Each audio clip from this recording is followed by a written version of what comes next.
एकेकाळी एका गावात एक छोटा व्यापारी राहत होता. त्याला रोज दारू पिण्याचे वाईट व्यसन होते. या सवयीमुळे तो आणि त्याचे संपूर्ण कुटुंब त्रस्त होते. घरात नेहमीच अशांतता आणि तणावाचे वातावरण असायचे.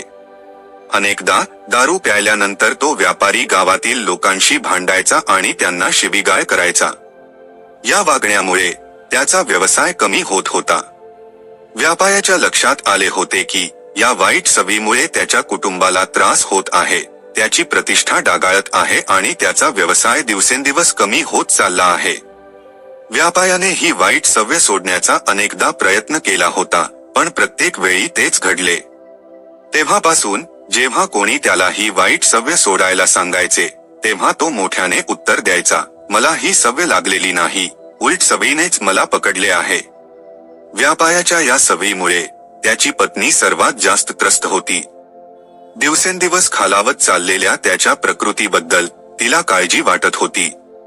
आपल्या पतीने दारू पिणे थांबवावे अशी तिची इच्छा होती, पण ती त्याबद्दल काहीही करू शकत नव्हती.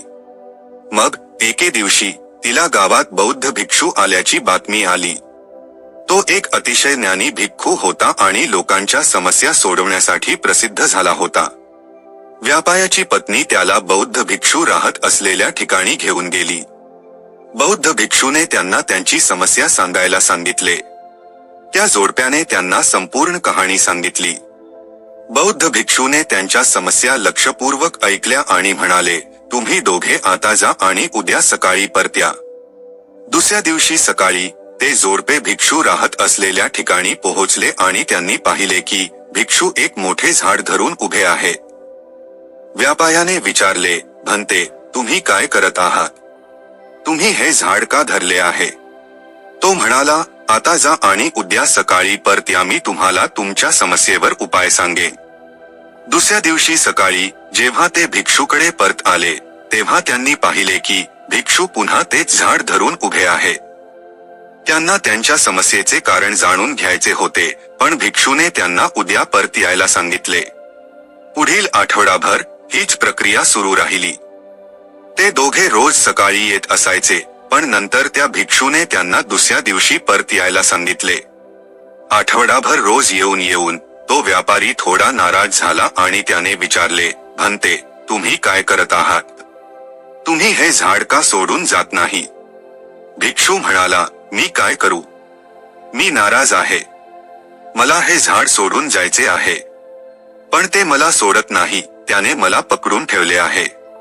तो व्यापारी मोठ्याने हसतो आणि म्हणतो, भंते, या झाडाने तुम्हाला पकडून ठेवले नाही, तर तुम्ही या झाडाला पकडून ठेवले आहे आणि तुम्हाला पाहिजे तेव्हा तुम्ही ते सोडू शकता.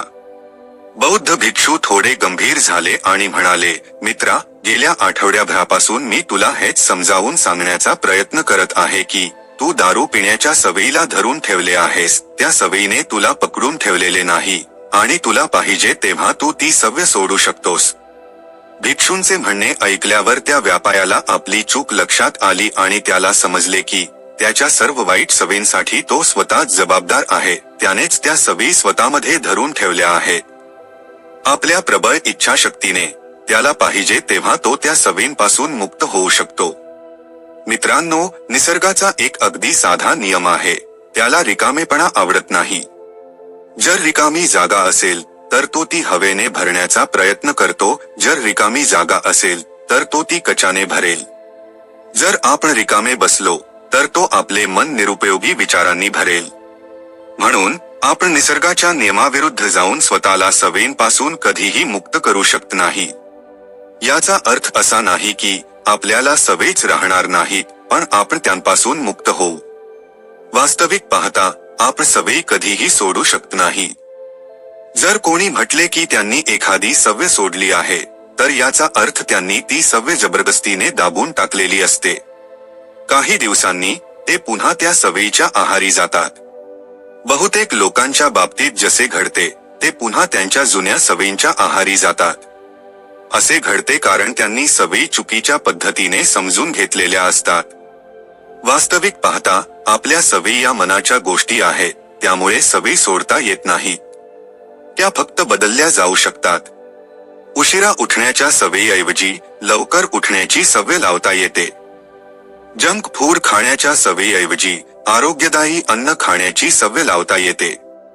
त्याचप्रमाणे आपण कोणत्याही वाईट सवयीऐवजी फक्त चांगल्या सवयी लावू शकतो, आपण त्या कधीही सोडू शकत नाही. आपल्या सवयी बदलणे इतके कठीण असते कारण सवयी दीर्घकाळात हळूहळू विकसित होतात, ज्यामुळे त्या आपल्या अवचेतन मनात खोलवर रुजतात. तर सवयी बदलण्यासाठी आपल्याला आपल्या सुप्त मनावर आणि मानसिकतेवर काम करावे लागते. तुम्हाला तुमची मनस्थिती सहकार्याने बदलावी लागेल आणि एकदा का तुम्ही तुमची मानसिकता बदलली की तुम्ही तुमच्या सवयी अगदी सहजपणे बदलू शकता. आणि मी नेहमी म्हणतो की मानसिकता बदलण्याचा सर्वोत्तम मार्ग म्हणजे त्या पिढीची पुस्तके वाचणे. एका महान व्यक्तीने योग्यच म्हटले आहे की तुम्ही तुमचे भविष्य बदलू शकत नाही, तुम्ही फक्त तुमच्या सवयी बदलू शकता आणि मग या चांगल्या सवयी एक दिवस तुम्हाला तुमचे भविष्य देतील. आपण आपल्या आजूबाजूला पाहतो की अनेक लोक त्यांच्या वाईट सवयींमुळे त्रस्त आहेत. त्यांना सवयी बदलायच्या आहेत, पण ते तसे करू शकत नाहीत. आता या वाईट सवयी काहीही असू शकतात, जसे की खोटे बोलणे, नेहमी उशिरा पोहोचणे, वेळ वाया घालवणे, धूम्रपान. या सवयींमुळेच लोकांना नोबेल पारितोषिक मिळत नाही. दूरदृष्टीचा अभाव आणि दृढनिश्चयाचा कमकुवतपणा हे त्याचे कारण आहे. स्वतःवर विश्वास ठेवणे आणि आपण कोणालाही बदलू शकत नाही यावर विश्वास न ठेवणे हे आपल्या भूतकाळातील अपयशांमुळे आपल्यातच जन्म घेते. एखादी व्यक्ती जितकी जास्त अपयशी ठरते तितका तिचा आत्मविश्वास कमी होतो, कारण आपला पराभव ही आपली कमजोरी आहे हे स्वीकारणे ही मानवी मानसिकता आहे. बहुतेक प्रकरणांमध्ये आपण हे स्वीकारतो की आपण ते करण्यास सक्षम नव्हतो. असे खूप कमी लोक आहेत ज्यांची मानसिकता मजबूत असते आणि ज्यांचा असा विश्वास असतो की आपल्या चुका सुधारून ते कोणतेही स्थान मिळवू शकतात, आणि अशा लोकांना विजेत्या मानसिकतेचे मानले जाते. म्हणून जर आपल्याला कोणतीही वाईट सवय कायमची बदलायची असेल तर आपल्याला आपल्यामध्ये विजेत्या मानसिकतेचा विकास करावा लागेल. पण प्रश्न असा निर्माण होतो की तुम्ही ही विजेत्या मानसिकतेचा विकास कसा कराल? बघा, ही मानसिकता आपल्यामध्ये लहान लहान टप्प्यांमध्ये विकसित होईल, पण ती केवळ सत्य मिळाल्यानंतरच.